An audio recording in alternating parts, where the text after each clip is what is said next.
How old are you? 8. Where did you learn that melody? It's such a nice melody. Where did you learn it? Online. You take music classes online? You take what online? We take harmonic classes from Prabhu from Maharaj. Okay. We learn this tune on YouTube. I like it. Well done. Keep going.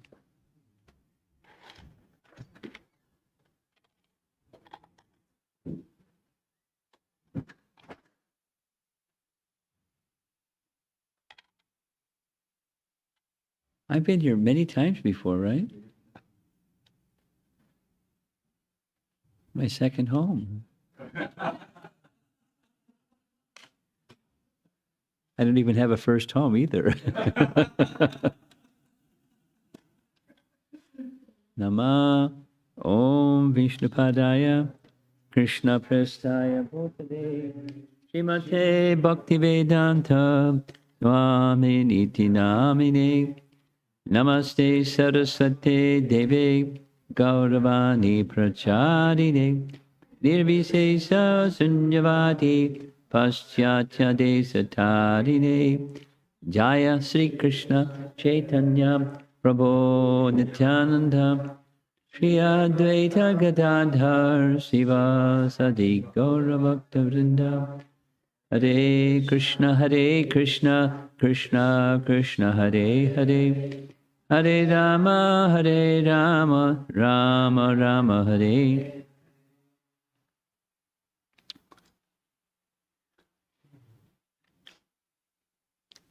Well, because it's Ram Navami coming up, we're going to speak about Prahlad Maharaj. What? Because of the Memorial Day weekend is going to be focused on Ram Leela, lessons from Ramayana. The thought was a particular devotee wanted to hear this topic, and we'll speak a little bit just before Ram Navami about Lord Ramachandra, and the rest of the evenings will be this. Teachings of Prahlad Maharaj. Starting with chapter 5, he is teaching Hiranyakasipu and also his teachers, Shanda and Amarka. We're not going to get really far into chapter 5, but we'll begin.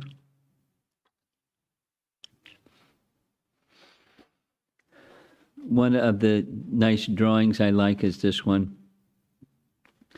This is Prataparudra at Narendra Sarovar. You can see the Sarovar down there. That's the waves of the water. Offering his obeisances before these assembled devotees, where Gadadhar Pandit is reciting Srimad Bhagavatam and all the others are listening. And there's a painting that has everybody who's who situated here, identified by name. Directly in front of the tree, that's Chaitanya Mahaprabhu, and to his right is Nityananda, and to his left is Advaita. And then there's others, without naming all the names. Standing up, I don't know why he's a little chubby, but it's Haridas Thakur, hanging some cloth in a tree. And the very submissive King Prataparudra is paying his obeisances before all the Vaishnavas as they're hearing Srimad Bhagavatam from Gadadhar Pandit. And you probably know, but it's nice to hear it again and again. Chaitanya Mahaprabhu would hear Srimad Bhagavatam daily from Gadadhar Pandit for some time, for a few hours every day. Gadadhar and Chaitanya Mahaprabhu were associates from childhood. And in transcendental Leela, Radha and Krishna, in the mood of Srimati Radharani, the manifestation of Srimati Radharani in Gaura Leela, is reciting Srimad Bhagavatam to Chaitanya Mahaprabhu and all the devotees. In Chaitanya Bhagavat, it is said, he particularly liked hearing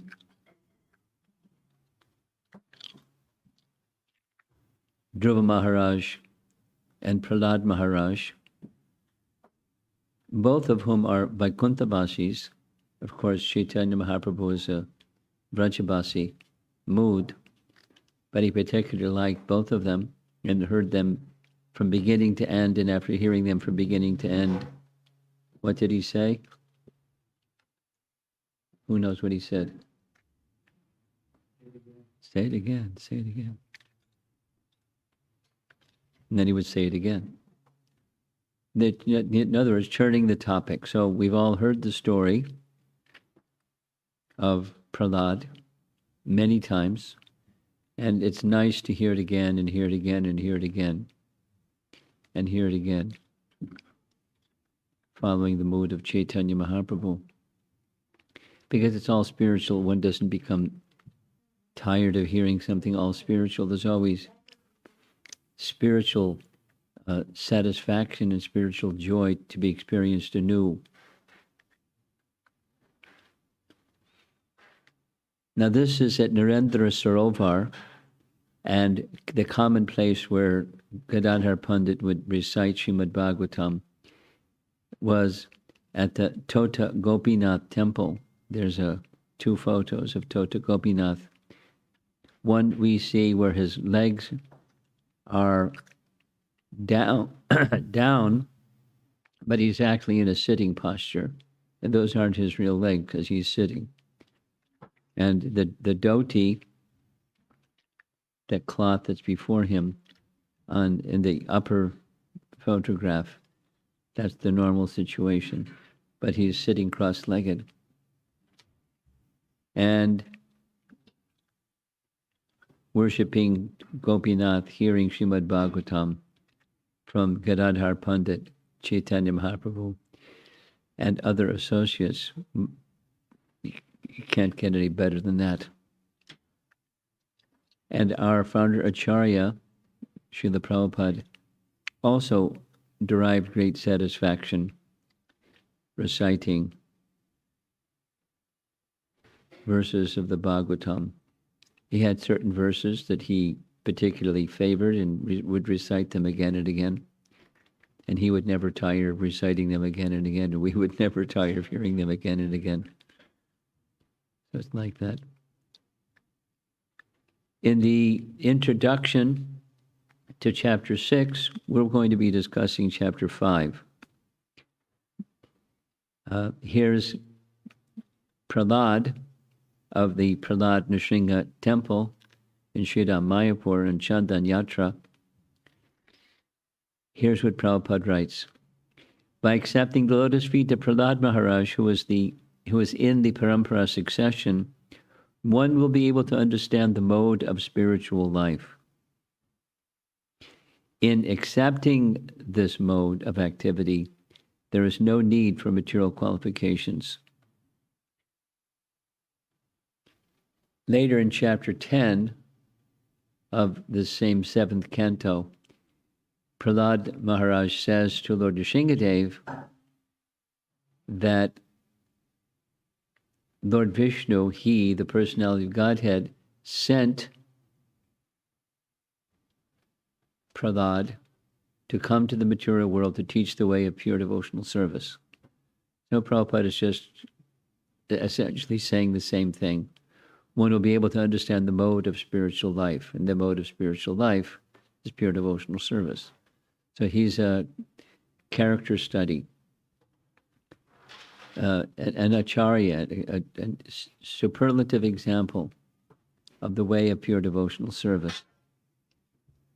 So the story begins like stories sometimes begin, once upon a time. The king of demons, Hiranyakasipu, took his son Prahlad on his lap and very affectionately inquired, "My dear son, please let me know what you think is the best of all subjects you have studied from your teachers." Now, the teachers assigned to teach Prahlad and his classmates were Shanda and Amarka. We're going to hear from them shortly. And they were sons of Shukracharya. Shukracharya is the lead priest and brahmana guiding the demons. And he had two sons, Shanda and Amarka. So that his sons were to train Hiranyakashipu's sons. And Hiranyakashipu's inquiry is presumably that, what did you learn from Shanda and Amarka? But he didn't say, what did you learn from Shanda and Amarka? He said, the best of all subjects you have studied from your teachers. So Prahlad didn't say, oh, you mean Narada Muni. He didn't say that. But he did say, very, very nice verse. Let's say it together responsively. Tat sadhu manye suravarya dehinam sada samudvigna diyam asatgrahat edvatmapatam griham andakopam manam gato yadarim ashayeta. Anyone that's heard Srila Prabhupada's lectures, you've heard this verse many times. And there's going to be some more verses that we've also heard many times. And some of the key words, he is addressing his father as the Varya amongst the Asuras. He's the best among the demons. He didn't say dad or papi.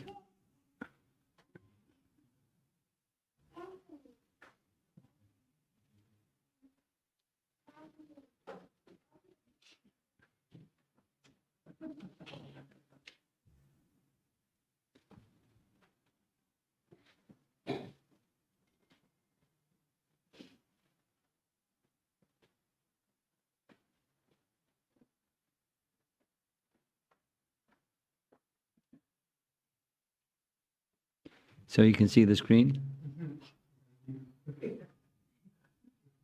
Okay. Can you see the screen over there? Barely, huh? Okay. No, I'll just leave it. Asura Varya, the best of the demons. I probably heard that at least 100 times. Oh, best of the demons. Respectful. Oh, best of the demons.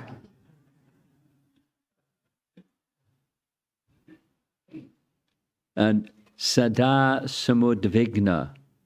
Sada Samudvigna. Sada means always, and Samudvigna means filled with anxieties. Sadastandodvigna diyam. One whose intelligence is always filled with anxieties. And asat grahat, the asat, we know. What does asat mean? Oh, come on. What does sat mean? And asat is the opposite. Conception, and take shelter there. So the intelligence of such a person who takes shelter in I and mine or the temporary is always filled with anxieties. So that's the negative. And then the positive. Hitvatma patam. one should give up this place where there's no spiritual culture. Dad, head for the forest. Grihamanda kupam, because it's just like a dark well. Andha kupam.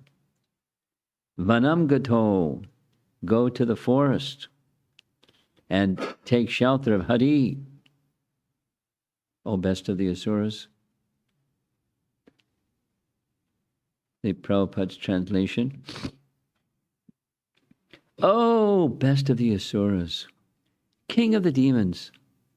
As far as I've learned from my spiritual master, any person who has accepted a temporary body and a temporary household life is certainly embarrassed by anxiety because of having fallen in a dark well where there's no water but only suffering.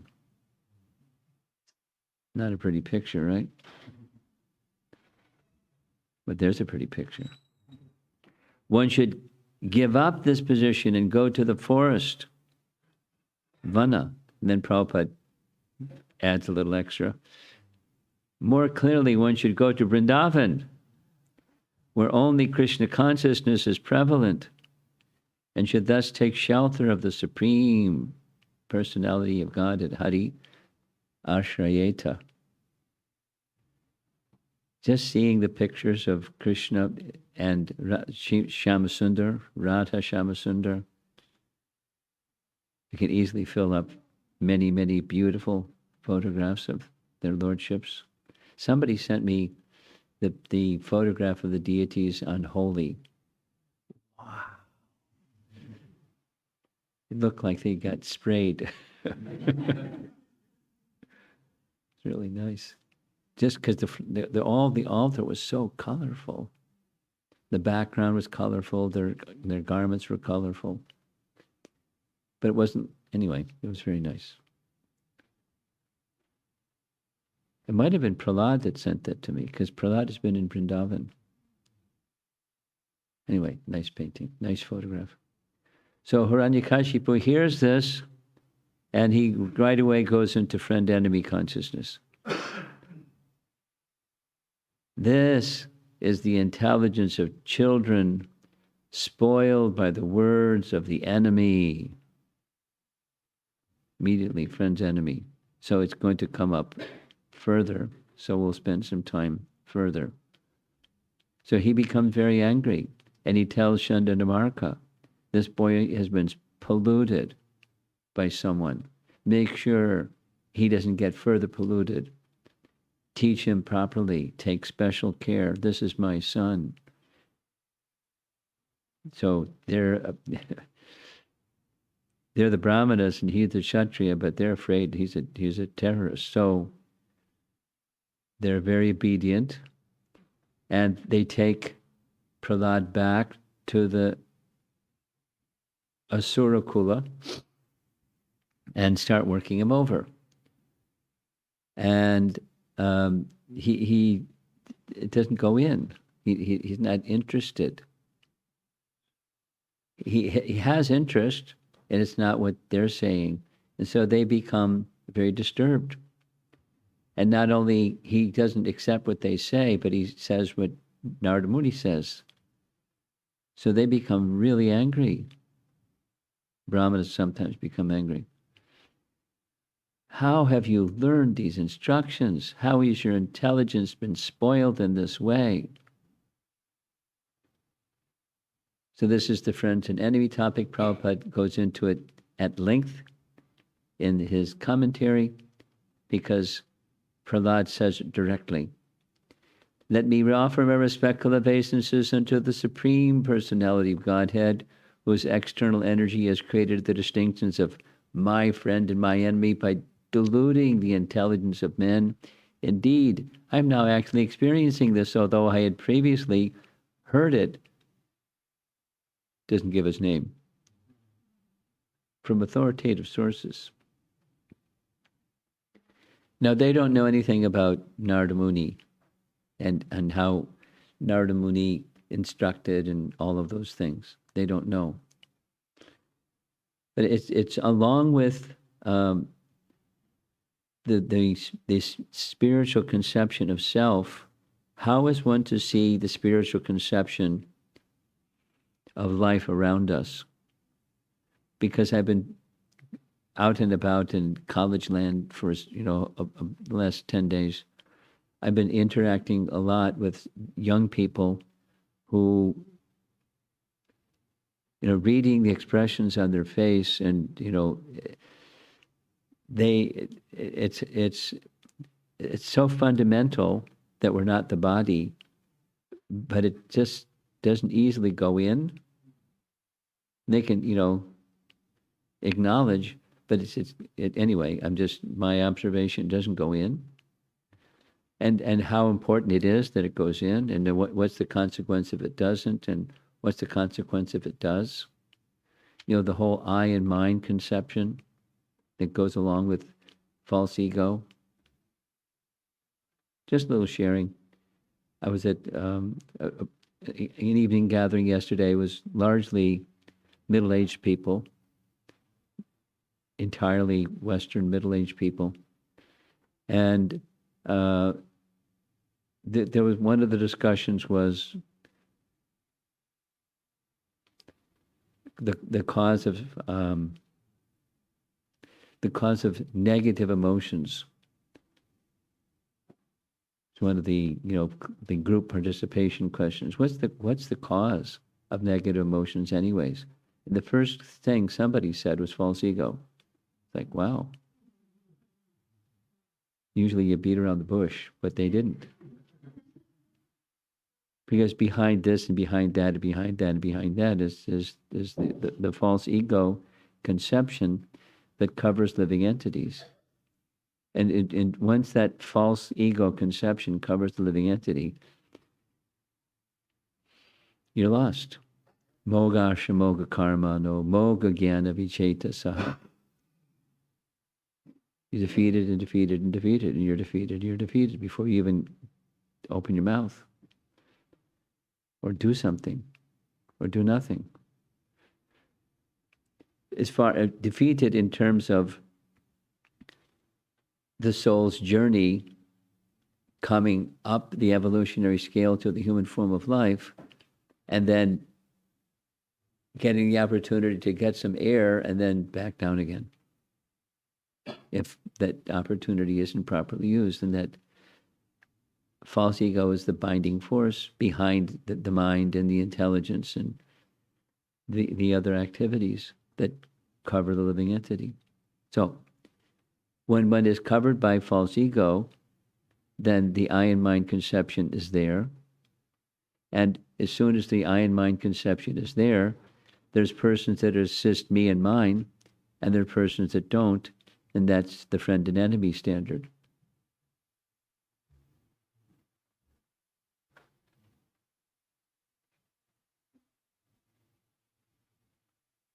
Now, as soon as I see little children now, I'm going to think about you're playing harmonium at 8 years of age.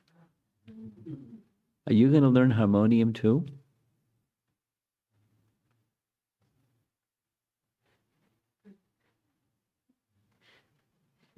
Uh-oh, he's uncomfortable. You can think about it. And chant Hare Krishna, of course. Chant Hare Krishna.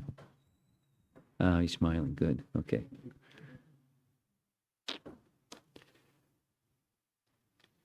So Prahlad is saying, he's not disclosing who he heard from, but who he heard from was Narada. And from Narada he heard about friend and enemy.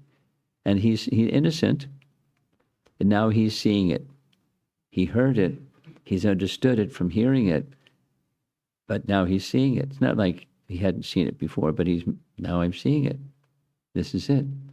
And so how to see beyond friend and enemy? What's that seeing like? Samadarshana, pandita samadarshana. You don't see friend enemy. You can see distinctions. That's important to understand. When someone becomes an elevated person like Prahlad, they can see what's what. or anyone that becomes elevated. You can make the intelligence, the function of intelligence is discernment, or in the good sense, discrimination. In the good sense, discrimination means this is this and that's that, and they're not the same. There's distinctions. That's what intelligence does. It discerns one thing from another thing. So one's discerning doesn't become anesthetized. You can see what's what. And you can see the modes of nature, and you can see all kinds of things. Even better than you could see if you weren't spiritually centered. You can see much, much better. But when you can see those things, the diversities, there's an equal vision at the same time. The oneness amongst diversity idea. And so there's not friends, enemies. Like he's not calling his father, nor is he calling his teachers enemies. They're calling whoever he heard this from the enemy. But he's not seeing like that. The Pandita Samadarshana verse is the characteristic with spiritual conception, and then others are not friend enemy, others are of the same spiritual essence with different coverings. Prabhupada in his purport naturally goes to the teaching that all living entities are eternally servants of Krishna. Not only they're spiritual, their swarup is that they're living entities, parts of the Supreme, and as parts of the Supreme, they're meant for service. That's who we are. It's a nice painting. There's a nice devotee paying obeisances to the Radha Krishna. And then, okay, see Radha and Krishna, and then what about everybody else? And when you have discerning capacity, no cares. It depends on Kadishta, Majjhima, and Uttama platform. But if you have some spiritual vision, then if you're the eternal servant of Krishna, and other living entities are Krishna's parts and parcels, then the vision is to see others as master. So our nomenclature in ISKCON, we're trained to refer to others as Prabhu. Now we make a distinction, Prabhu and Mataji or Dasi or something, but not in a higher, lower, but in the mood of a relationship. Here's someone who's part and parcel of Supreme, especially amongst the devotees, as we offer others respect.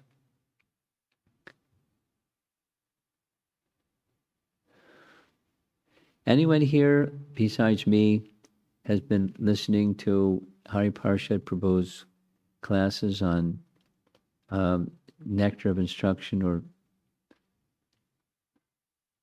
Upadesh Amrita? He's on class 27, and he's only in verse 5.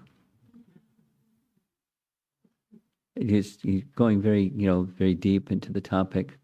And the most recent one was, in text 5 is, respect should go to anyone who chants Krishna's name even once. There's a lot of discussion. What about Kamsa? Or anyone that chants Krishna. So anyway, but then the next is those who not only chant Krishna's name once, but they have received diksha, and they're regularly engaged in worship of Krishna. They're to be offered obeisances. That's the Prabhu. We offer obeisances. So seeing other as Prabhu or Master, supposing somebody's not initiated, we don't okay, I'll be respectful, but I'm not going to pay obeisances. It's not that kind of pecking order kind of thing. It's the essence of all relationships, particularly those who are engaged in service in one form or another, minimally chanting Krishna's name once. The principle is respect. And when you respect somebody, how do you demonstrate that? You do some service for them. A devotee out of natural humility addresses every other living entity as Prabhu. So ant Prabhu and mosquito Prabhu and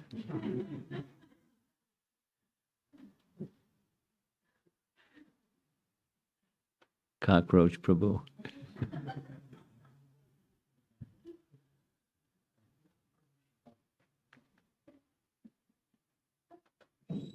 Just yesterday, I was working at my computer. This really large ant started crawling across my computer screen. Prabhu, could you please move?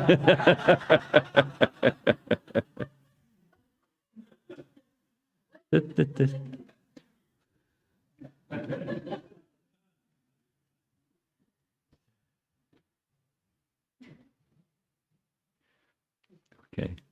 A devotee always wants to learn from others. These are things that statements from Prabhupada in his commentary on this section. And of course, from respecting other living entities then goes to the spiritual master. And while respect goes to others, we learn about how to respect others by the teachings that we receive from our spiritual master. You know, uncultured people need to learn from someone who's cultured. Gosh, how did Prabhupada do it?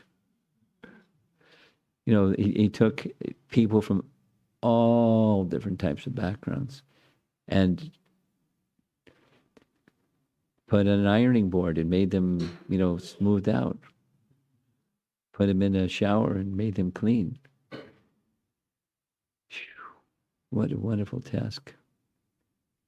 And no, so not everyone got clean, but he was persistent and powerful to give the purification method and try to teach us how to offer respect to one another and to serve one another. Not only his own members, but those who are beyond the immediate Vaishnava community. And that becomes, I'll just share because I just came from a upstate New York where it was 100%, you know, non-resident Indian audiences. So it was 100%, you know, whatever you want to call them, the other people. And one of the things that they repeatedly would come up is how to help a person from a Christian background understand Krishna consciousness. So just in driving here, just sharing, this is an Indian neighborhood. I mean, there's a sprinkling of those that aren't Indian, but it's largely an Indian neighborhood. And where I was, it was, you know, I saw one Indian. And otherwise, it's, you know, everybody else. So the world is filled with everybody else's. And we should be extending ourselves, and how to extend yourself to those other people. That's what Prabhupada did. He was certainly, you know, by body type, he was Indian, by culture and by upbringing and by everything. But, you know, he was somehow able to attract all kinds of people from all cultures and all backgrounds. Powerful magnet. And to teach us how to behave with one another. And starting with how to behave towards him. I've been listening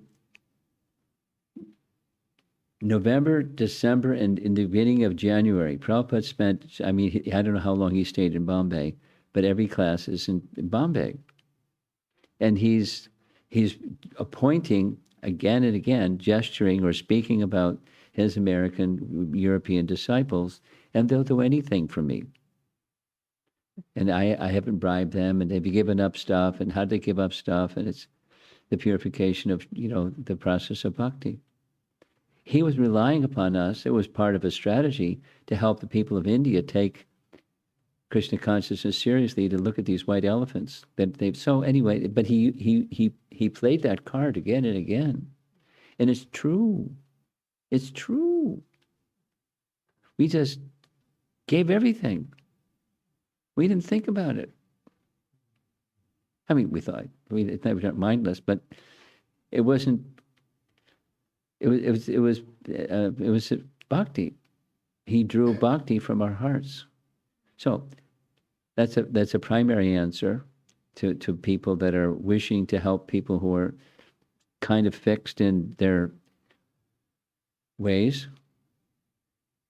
to attract by your good quality and your good character and how you deal with each other, and like you be good examples of Krishna consciousness and Krishna conscious Sangha. It's very attractive. Very attractive. So Prabhupada is speaking in his commentary here about master and servant. He's going to invite us, his reader, to go beyond duality. So he's taking the Prahlad story and teaching lessons of life through the Prahlad story. Krishna is the Supreme Master, and all of us are servants of the Supreme Lord and are therefore on the same platform. He's the Master, we're servants. So we should respect other servants, not just the Master, but we should respect other servants because they're servants too.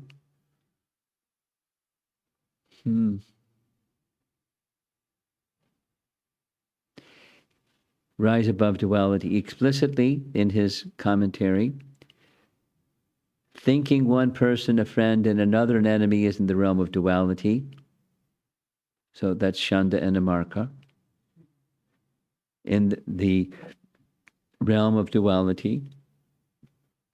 And the servant cannot be equal to the master, so we make the distinction, yes, the master is on one platform. Now, if we are being encouraged to respect others as master, where does that leave us? We're the servant.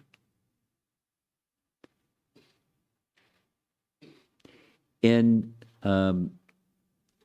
Rupa Goswami's teaching, in verse number 5, the higher platform of a Vaishnava is not only they chant, but they chant in a regulated way, and they chant in a regulated way, and they serve the Supreme Lord, and they're freed from the tendency to criticize others.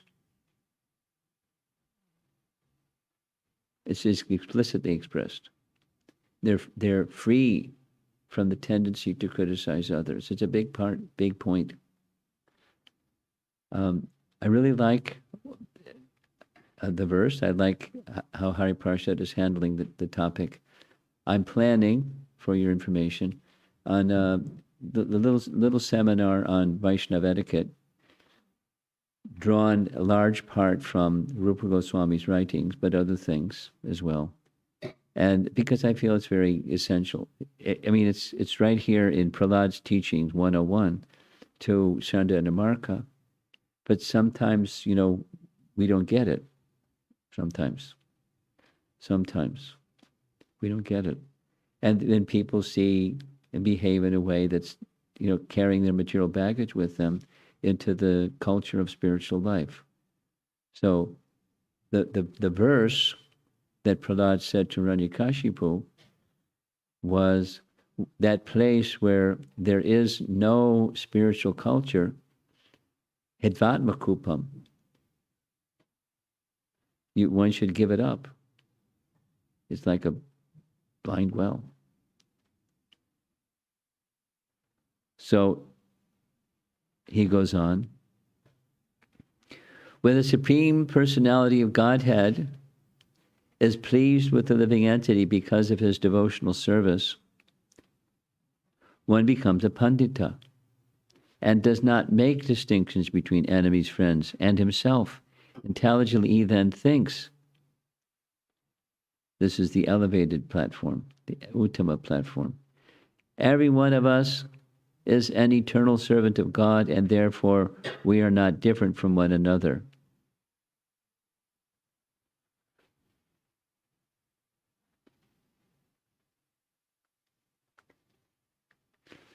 Has anyone here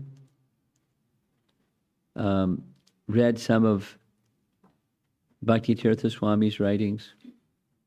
Anyone here read some of them? Mukunda, have you read some of them? It's good for young people. Young people like, because he's real. I mean, he was in a black body, and he was discriminated against because he was in a black body, and he had to deal with it.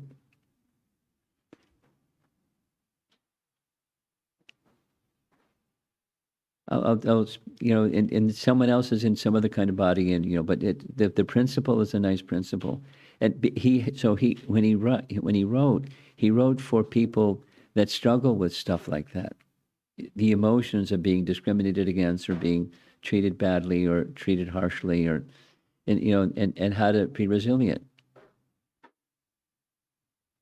Here's a little story, Prabhupada's story with Bhakti Tirtha Swami. He was a little background. He was from a ghetto upbringing in Cleveland. He tells a story that in his closet he had 2 shirts.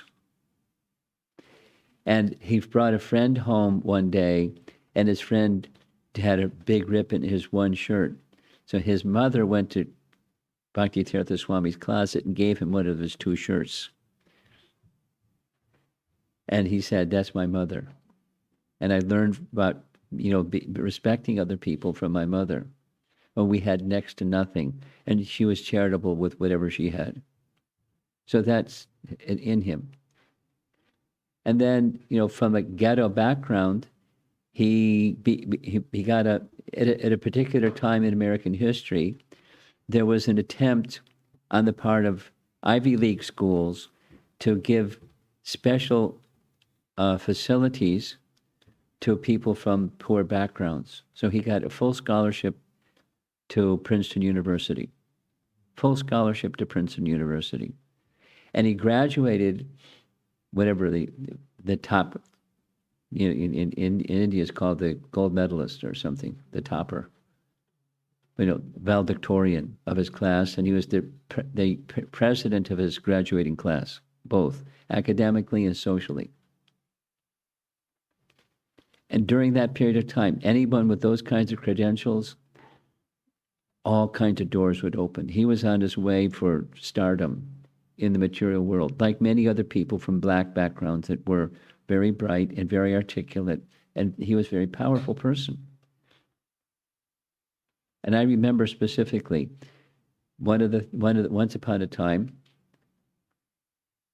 we did lots of book distribution. One of the places, I very specifically remember, we had parties going to colleges, and we went to Princeton University. He got a book. When he got a book, it was Ishopanishad. He started reading the book, and he took interest in it, and he came to meet Prabhupada, and he became convinced that he should become a devotee. So he left his stardom and became a Hare Krishna devotee. You never know. But you plant seeds. You never know. So he tells this story that he went to Prabhupada one time and said it was like a big deal because he was in this black body and was headed for stardom in the material world, and he gave it up and became a Hare Krishna guy. And he said to Prabhupada in a private meeting, there's discrimination in ISKCON. He didn't get too far with explaining the details of what he had experienced, but Prabhupada's answer was that's not good. And then he said to him, and you're being disturbed by it, you know better than they are. Whoa. I mean, how is Prabhupada going to respond to the fact that there's racial discrimination in ISKCON? What's the acharya going to say? You know better than they are. from his mother giving his one of two shirts and Prabhupada saying, you know better than they are. So, how to be gifted at helping people as much as you can, knowing that they're going through the same hardships that you are. I'm mentioning this in part because in the room that I was staying for some number of days, there was one of his books. I started looking it over. It was a book on surrender, and he gets right into it. I recommend, Mukunda, you to work with young people. Find some of the things that he says or have them read some of his things. Because I know some young people that they really like, the spiritual warrior, and how he's just so genuine. He speaks to young people. I mean, the hearts. He speaks to the heart. That's why he speaks to young people.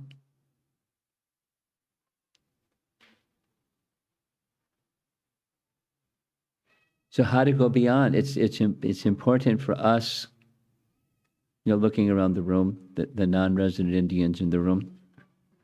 It's important for us to go beyond the bodily conception, and to see the Samadarshana, Pandita Samadarshana, as far as we can at least, and cultivate Vaishnava decorum in our speech and our character and our conduct with one another, because it's noticed by people who are from outside. How do we conduct ourselves?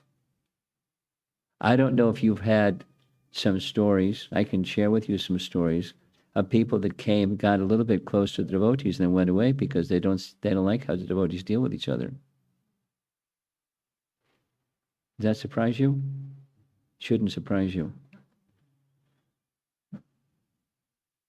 Now, there's something cultural that holds some of us together, and there's things that the cultural bridge isn't there for some people, and there's a reason why, we have the congregational makeup that we have, and part of it is we don't carry ourselves well amongst one another. And that's why I'm hammering on the point a little bit, because it's a fact. So here's Prabhupada speaking, writing in the Bhagavatam, friend and enemy. Only by the grace of the spiritual master and Krishna can one have a clear intelligence to understand that no one is one's enemy or friend. And then his mission. A Vaishnava treats other living entities neither as friends nor as enemies, but instead tries to spread Krishna consciousness, teaching everyone that we are all one as servants of the Supreme Lord, as much as he did with, I really like it, Bhakti Tirtha Swami. You're no better than they are. If you're disturbed, you're no better than they are. So we become disturbed, and others that go away they become disturbed. But we can't blame them because they don't have that training either. And we should be beyond that shortcoming, or strive to become beyond that shortcoming. We should strive to come to the proper platform, the Krishna conscious platform. And it's right here in the Prahlad story. Ekatvam anupashataha. You know the verse? A devotee should see the Supreme Personality of Godhead to be situated in everyone's heart, and should also see every living entity as an eternal servant of the Lord. This vision is called ekatvam. Ekatvam. Oneness. Not the impersonal oneness, but the Vaishnava oneness. Because there's something nice about oneness, and there's something unnice, unpleasant about conflict. So people want to become conflict-free. They want to strive for oneness, but it's an artificial oneness. What's the real oneness? Here it is.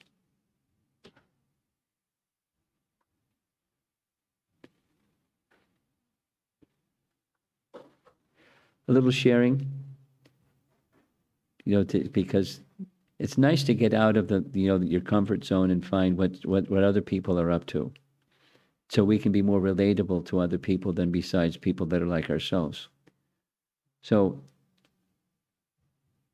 a strong, if people have an interest in spirituality these days, where does it go? if they don't have association of devotees.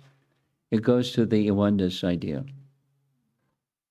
Kind of smoothly. Put everything into a blender, turn it on high speed. And that's oneness.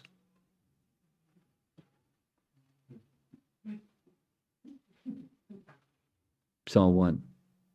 I mean, exactly what that means, it just sounds nice. It's a euphemism. So then as soon as it comes to varieties, then it clashes with the oneness idea. What was one of the discussions, one of the questions, answers in your group? Anyway. God, I hate you. Because the enmity between one and another arises from enmity towards the Supreme. If one thinks that the Lord is an enemy, his intelligence is pashabuddhi, the intelligence of an animal. So this is Chandanamarka, Brahmanas, teaching pashabuddhi katha. If one actually understands that every one of us is a servant of the Lord, where's the question of enemy or friend? Now, Prabhupada is drilling on this. He hasn't gone very far into the chapter, but he's taking a lot of time. Why is he taking a lot of time? Because it's a reality in the world, and the realities in the world have a tendency to play themselves into the lives of those of us who are taking up bhakti because we're not clean yet. So he wants to bring us to that higher consciousness. One should be friendly for the service of the Lord.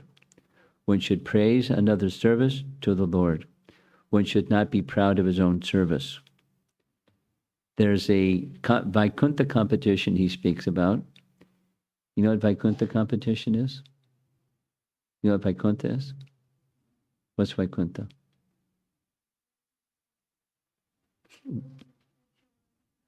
It's the name of the spiritual world.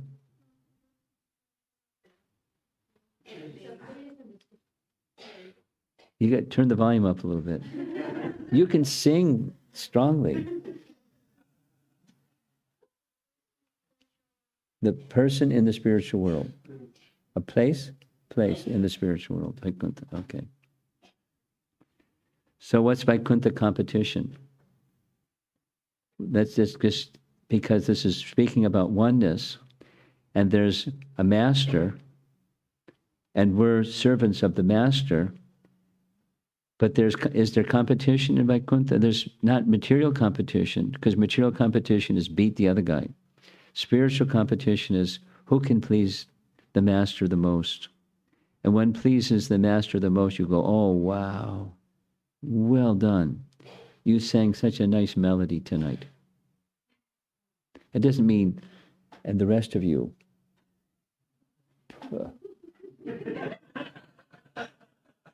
It's, you're an inspiration for others to serve. They may do something other than sing and play harmonium. They may something else.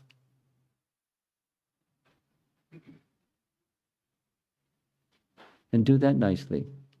And that's Vaikuntha competition. What's the pleasure of the Supreme Lord? That's our interest.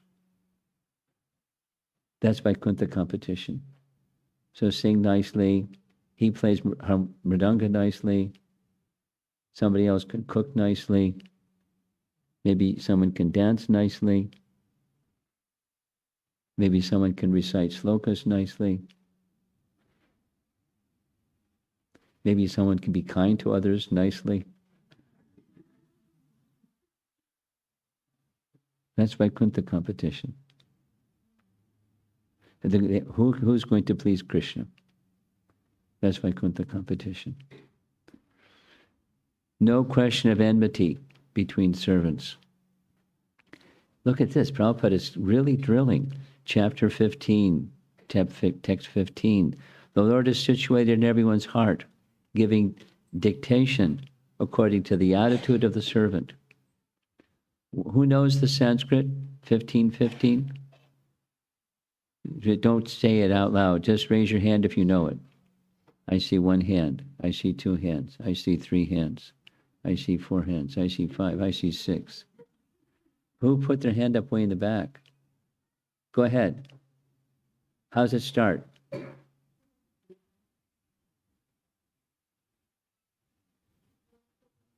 Go ahead. Prabhu, can you speak the verse? You can read it. Okay. Let's see if somebody can recite it. Mataji? Yes, that's the verse. Jnanam apohanam cha vedeshta sarverahamev vedyo vedanta krita ved vidiveda chaham. That's Vaikuntha competition. She recited very nicely. That's a nice verse to learn. I see 4 or 5 young men over here. Any of you want to take up the service of learning this verse for tomorrow evening? Or no, not tomorrow. Tomorrow's China. By Saturday. Saturday midday. Any one of you want to volunteer to learn that verse? Not everybody at once, please.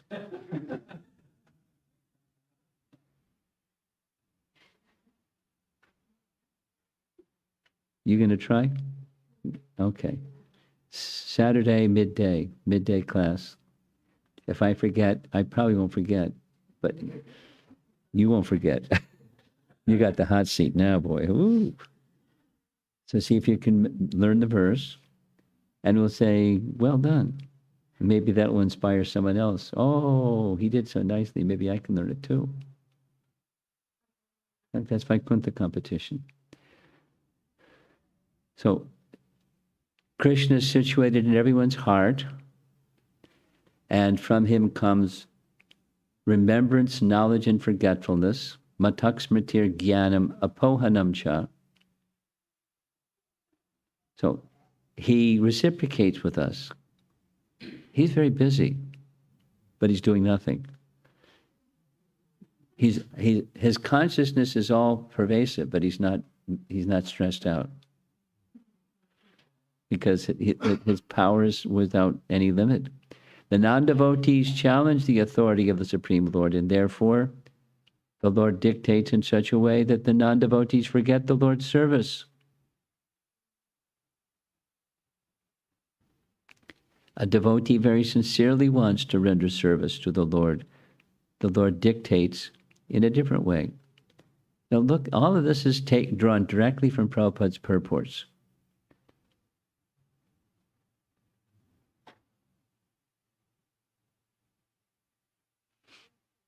I'm going to say something and just put this on hold and I'll come back to it.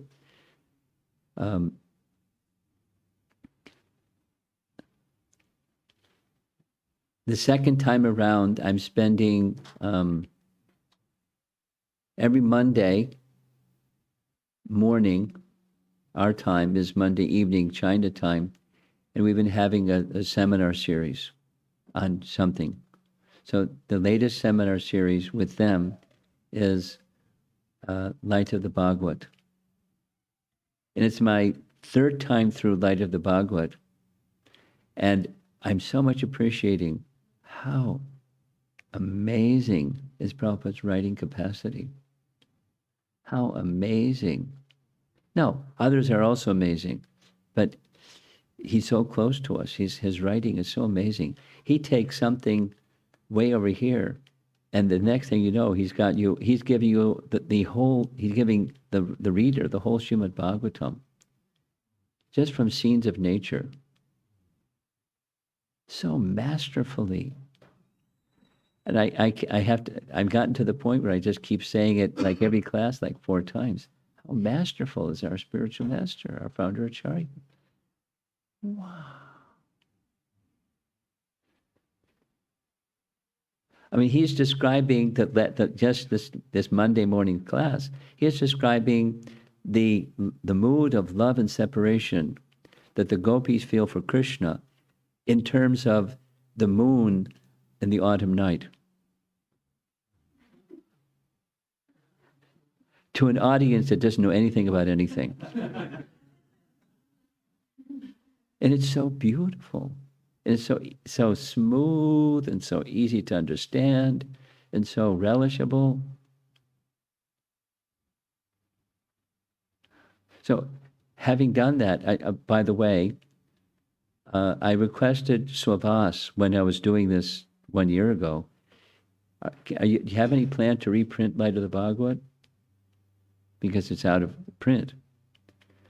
So he just sent me a note saying it's back, it's in the warehouse. Place your order, because I requested it. So because he did that, I want to reciprocate with Swavas, because he's such a wonderful devotee. They don't have money to burn, but he printed it. So I'm going to do the seminar again. But it's not up north, it's down in Texas.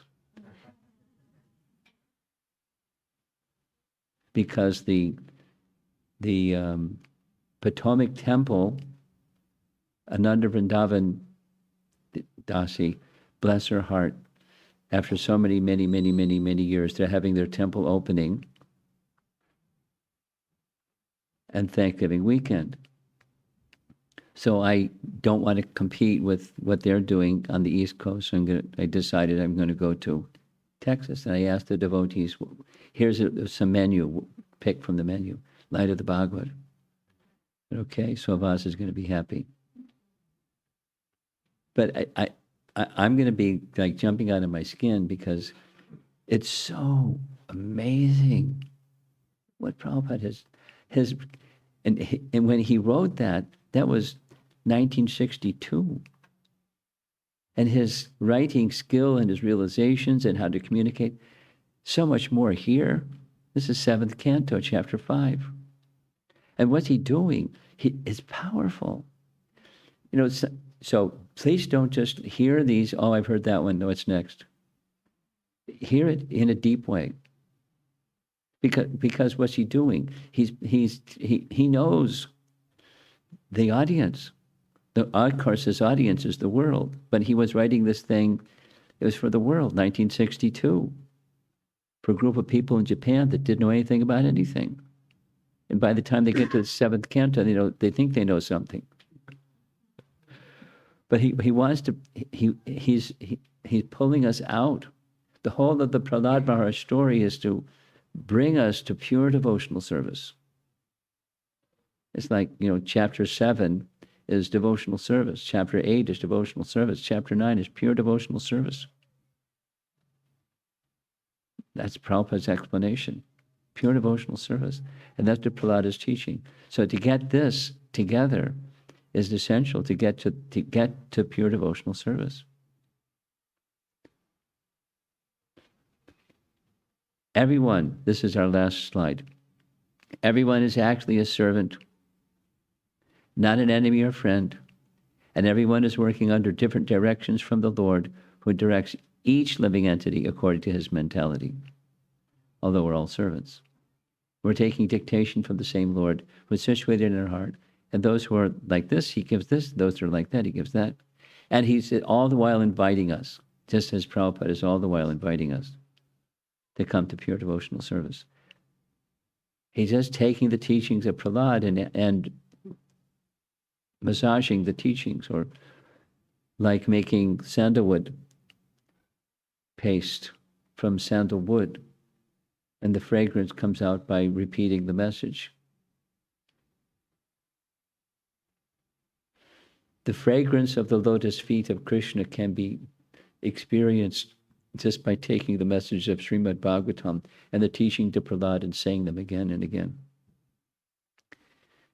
The fragrance of the lotus feet of the personality of God can be experienced. The fragrance of the lotus feet of the personality of Godhead can be experienced simply by taking the messages of Prahlad Maharaj, who was at the Lord's lotus feet, experiencing that shelter and repeating them again and again, like making sandalwood paste from sandalwood.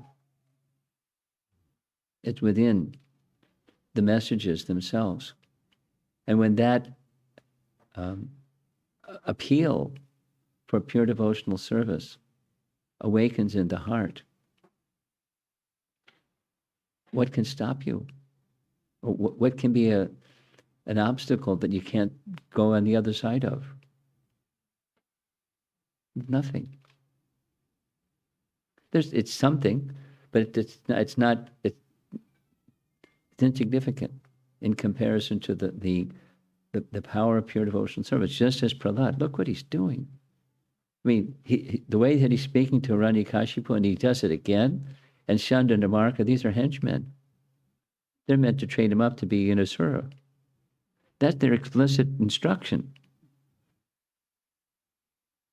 Not only keep him away from Vaishnavism, train him up. And it doesn't go in. So where'd you get these teachings? Oh, I can see, friend enemy. Look at this. And one who is on an elevated platform, they don't see like that. So I can understand. You're not a teacher. They didn't say it like that, but I don't want to learn from you.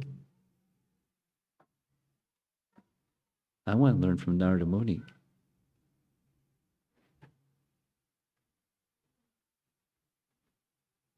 Okay. Part 1, Prahlad's teachings, chapter 5. Let's see if there's some discussion. It's nice coming to Naperville. It's like very nice. Very enthusiastic devotees like to hear.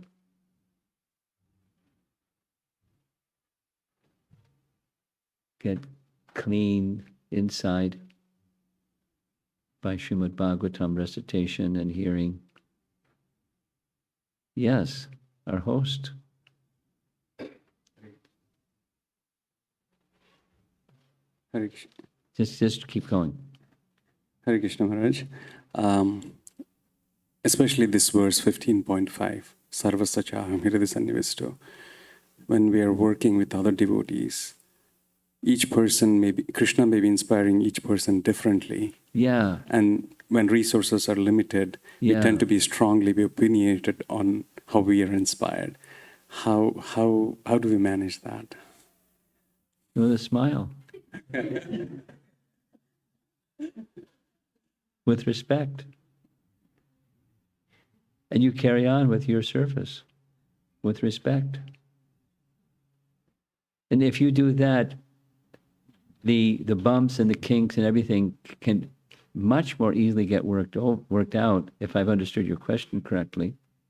Your question is, two devotees have inspiration and they're different and they clash a little bit. That's your question. What to do? Yeah, that's my answer. With your respect. Don't get into a tussle. Is there diversity in the spiritual world? Diversity is just fine. Maybe the salt doesn't like the pepper, and the pepper doesn't like the salt. Or the chili doesn't like the honey, but they all have their place.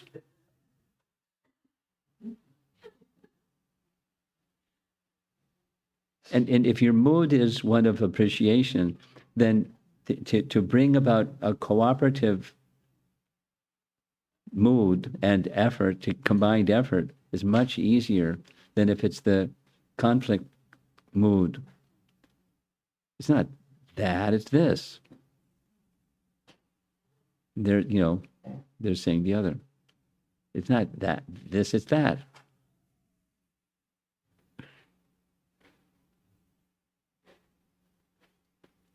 No. You have one child or two? Okay. Do they sometimes disagree? Sometimes? What do you do? Dad, what do you do? So what's Krishna going to do? One wants to do this, so play nicely. You have some place over here, you have some place over there.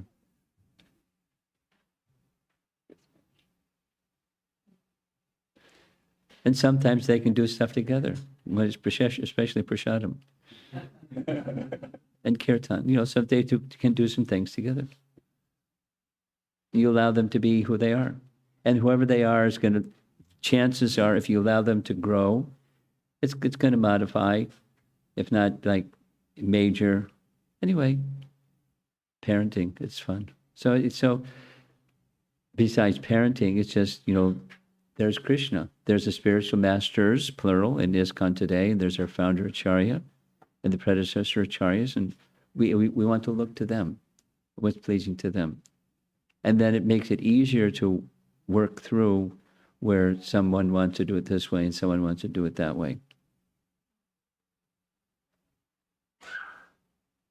Or not even this way, that way, just two different things. Anyway, the training is the attention goes to the Supreme Master and those ideal representatives of the Supreme Master. And that's, when you're situated in more elevated consciousness like that, you're part of the solution instead of part of the problem. And work towards it. If you're, to wherever you are, work towards that.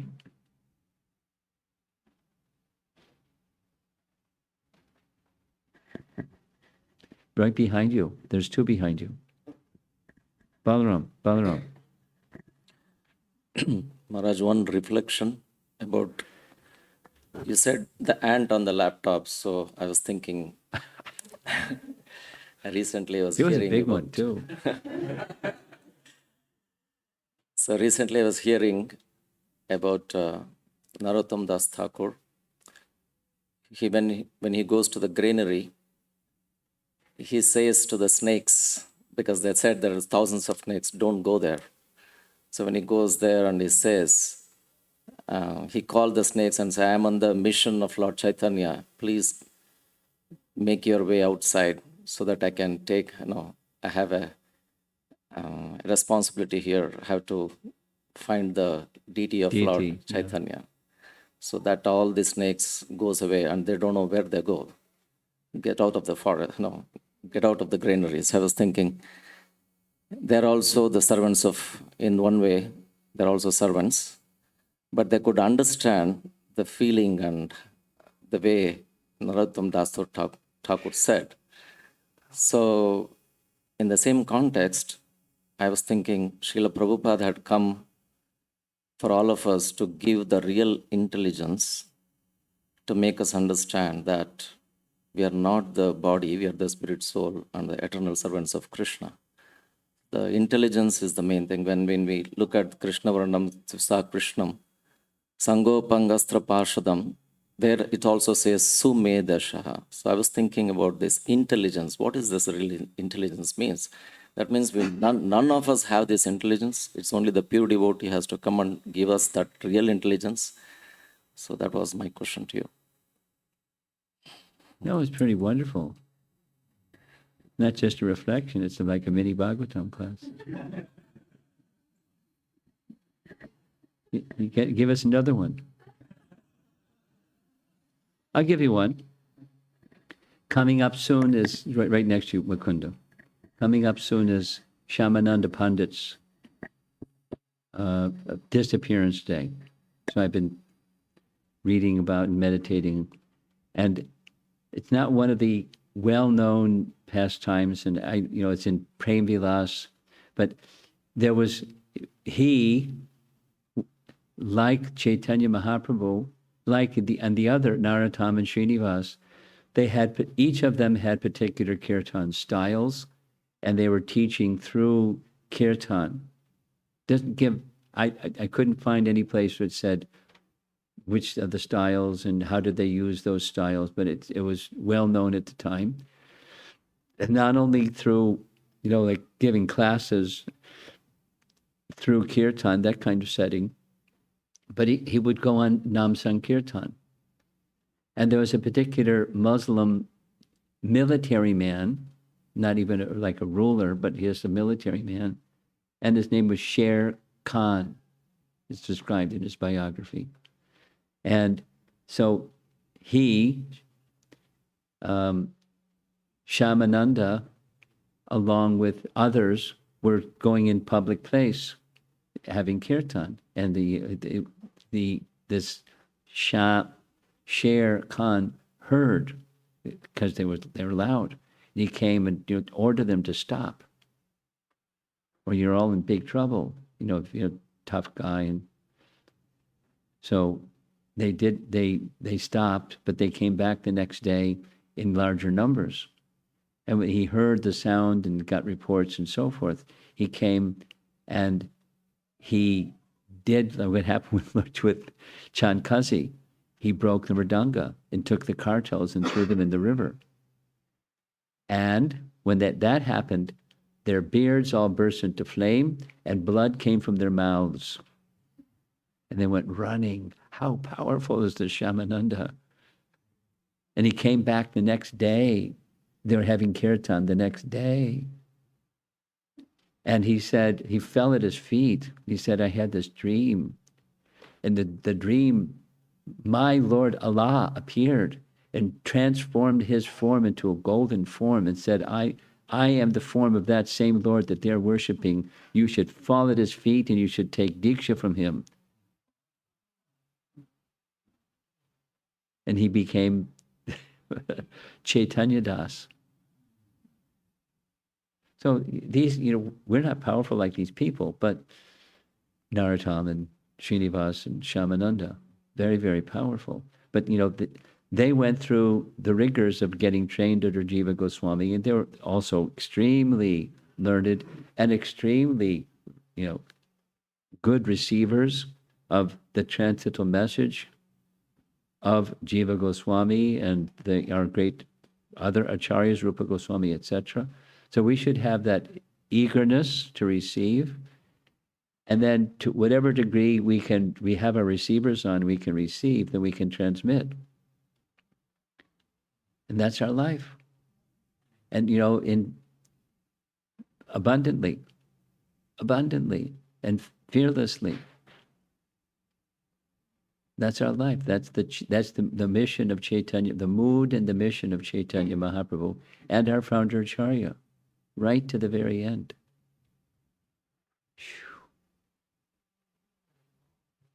Want to share another story? Mukunda, you have something? Hare Krishna. Hare Krishna. I've slowly been reading through Ayendra Prabhu's new biography that just came out.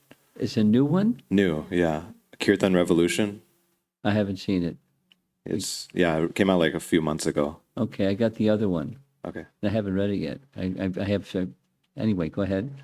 It's amazing. And there's a description of Ayendra Prabhu's criteria for when devotees were joining the 24-hour Kirtan, that he appreciated enthusiasm, but he also expected a certain level of talent with musical instruments and timing and things like that.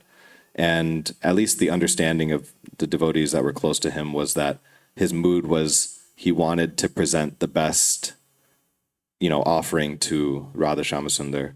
And so that just being an example, my question is, there's kind of these two moods, one being Liberal. Yeah, give all devotees a chance to do services, another being there's scenarios where we want the highest quality of service to be done. So does one necessarily trump the other? And if not, how to decide, when to put quality over? Ask our host, he has the answer. There's a place for everything. If this one's right, doesn't mean that one's wrong. If that one's right, doesn't mean this one is wrong. There's a place for everything. I mean, let's take another person, Vishnu Chan Swami. And he engaged anybody and everybody.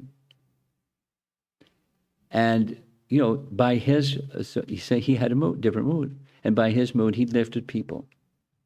And he attracted people who were, he was a love bucket and just splashed love everywhere. And that attracted people. And they became elevated personalities. They weren't just like, misfits. They were amazing people. Gradually, and it was a whole orchestra with so different moods. And just like, this nice young devotee learning a melody, somehow learning a melody. Think about what you did. Anyway, so there's a place for everything. And it's not everyone has to be Indra or everyone has to be Vishnu Jan Swami either. There can be all kinds of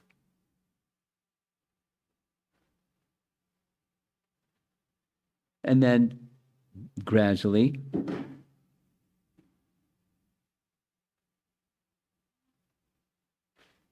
things start to shape and there's diversity. That story, the diversity story that Prabhupada, he was speaking with a professor from Ireland, I forget his name right now, and Prabhupada was explaining the unity and diversity principle, and he gestured to the vase that was on the table and said, here's a vase of flowers, and it's not all one color or one fragrance, there's diversity, and there's beauty in that diversity. So, diversity, there's beauty in diversity. So there's a place for variety and diversity, and it's, if Anindra wanted to do, and he did it, boy did he do it. And, and someone else can do something similar but different in another place, and another place, and another place. So that diversity is fine.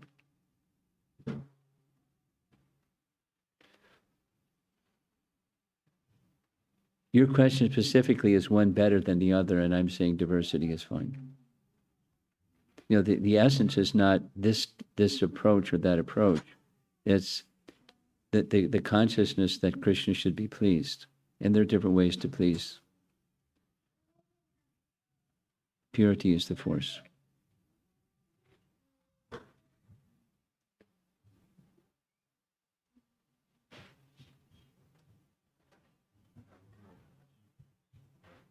Yes.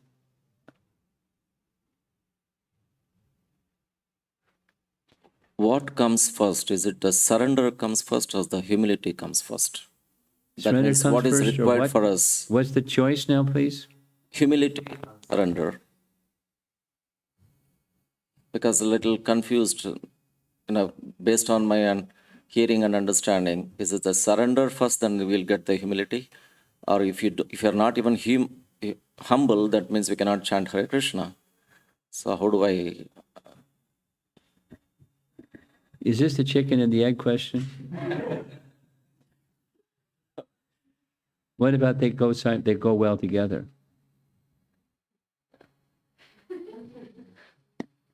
In Krishna's list, humility comes first. Amanitvam adambhitvam, the verse, chapter 13, text 8 through 12. Humility is first on the list. When Bhaktivinoda Thakur presents the Sharanagati list, it's Dainya comes first. So one could make an argument, this is the diversity view. One could make, humility's got to come first. That's it. Humility's got to come first. You can't surrender if you're not humble. How can you surrender if you're not humble? You're not going to surrender if you're not humble. So you got to be humble first. That's the argument. And there's the scriptural reference for it. So there. And then someone else can say, well, if I don't surrender, how am I going to get really the feeling of humility? One can make that argument. They go well together.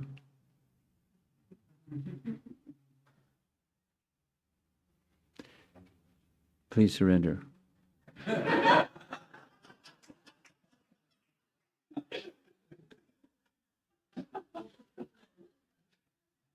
Yes. Go ahead. Maharaj, in many of these verses, we're seeing that Prahlad Maharaj is saying to work in the consciousness, to his instruction is not to see friends and enemies. Yes. So the consciousness we can it's clear we have to develop that consciousness. How does following his instruction change the behavior? Because you did mention we still have to see distinctions, and a devotee will, and it's human nature. If someone's more favorable, so how does it change behavior? If we have the consciousness that there's no friends and enemies, how will it actually? You're asking this question for the benefit of everybody in the room because you know the answer. No, I don't. Yes, you do.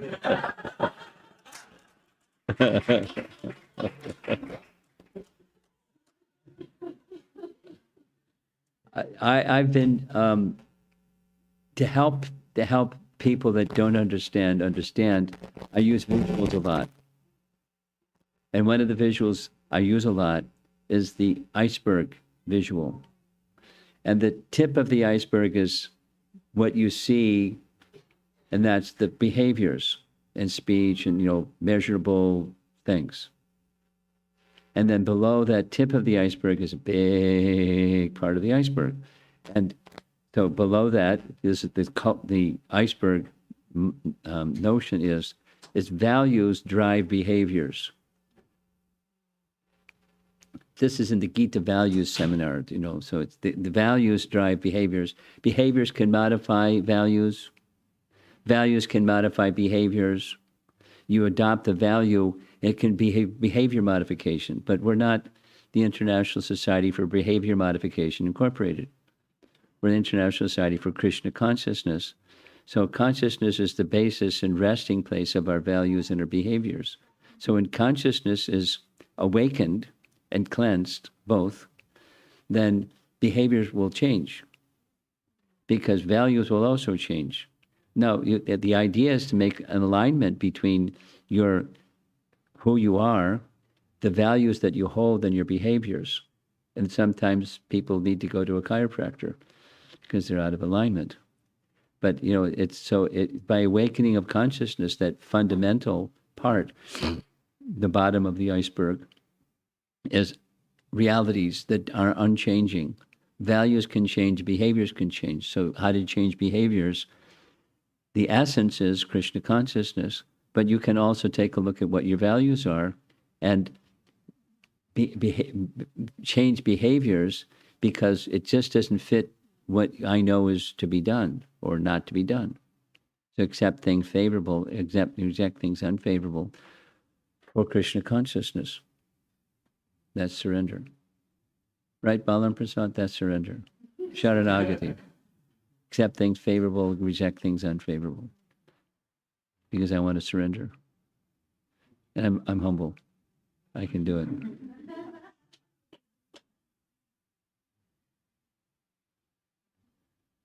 Ladies.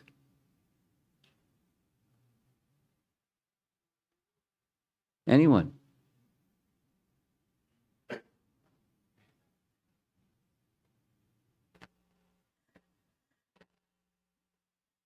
Hare Krishna, Guru Maharaj. He's practicing the verse already. Were you just practicing the verse? No? Okay.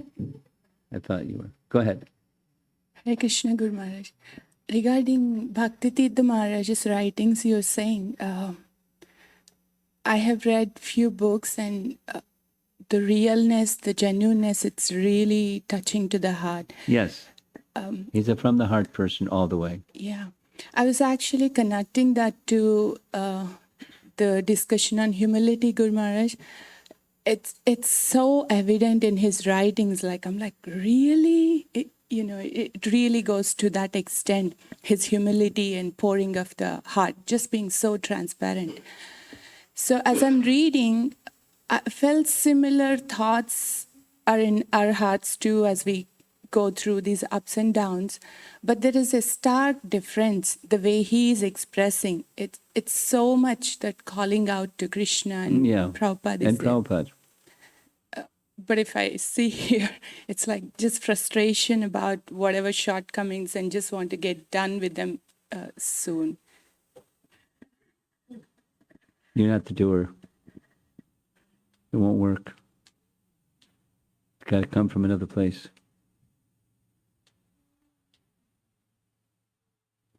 Doesn't mean you stop trying. It's just you let that trying back to his, how do the change behaviors. You have to go deeper than just the behavior to change behaviors. Go to in the language of the iceberg culture metaphors, the unchanging realities, certainties that are always the same, they don't change.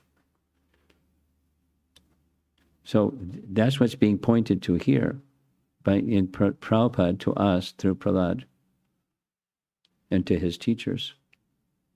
We're servants. That's who, in the very core of our existence is who we are.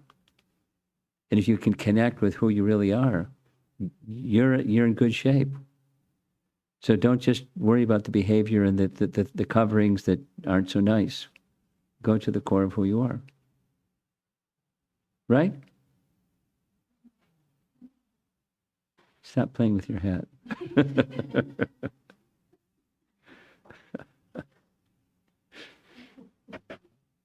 Yes. Maharaj, thank you for such a wonderful class. It's like, coming again to these classes, like, it's so wonderful. Maharaj, I was thinking about the negative emotions that you mentioned. And we see in the Bhagavatam how Narad Muni avoided telling Yudhishthira Maharaj the bad news that the Yadus have left and all that. So it seems like in today's world we revel in all the negative things, and it's the culture that we're in. Yeah, it's to how people do things. Yeah, the gossipy type nature, trying to spread bad things and rumors, and how to really look at the positive. And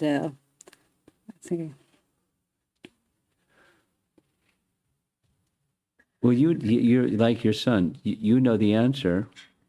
You just want me to say it.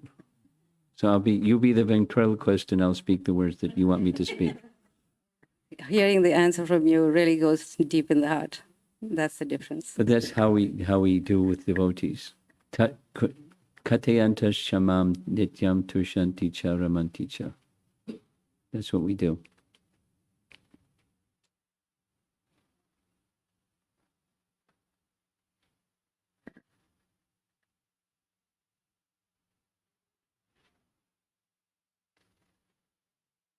There's many things to say. I'm just scanning the many things to say, particular for this audience.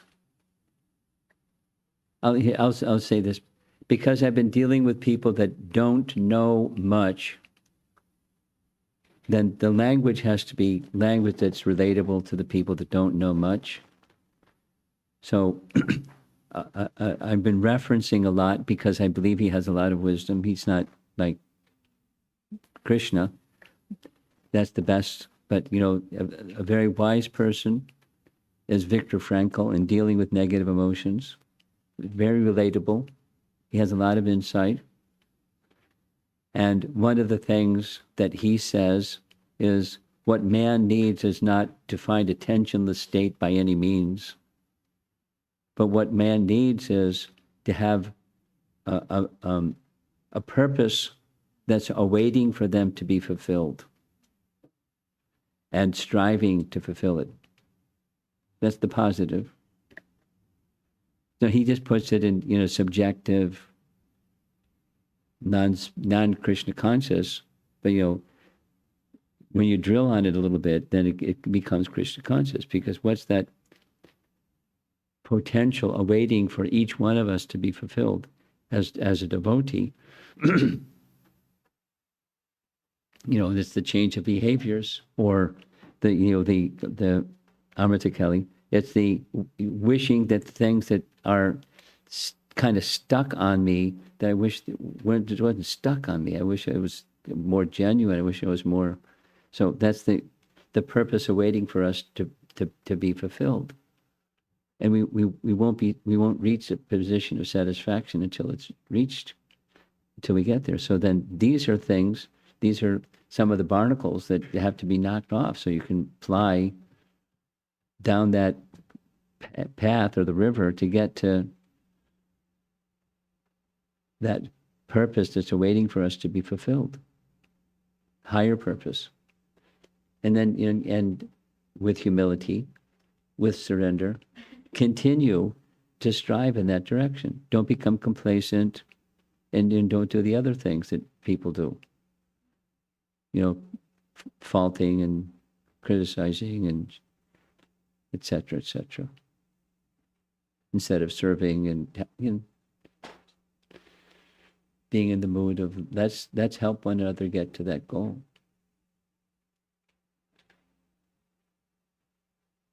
And that's what Prahlad does. After he's done with his teachers, he's going to go to his friends.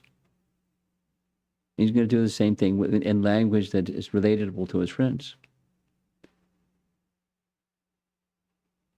He is a giver of pure devotional service. So that's what we could try to do also, follow and try to do also. And then Krishna's mercy will come. And that means the shortcomings, it'll be easier to overcome them because Krishna is smiling and he'll help us overcome them. And so forth. Okay, I think we'll end. Srila Prabhupada ki jai.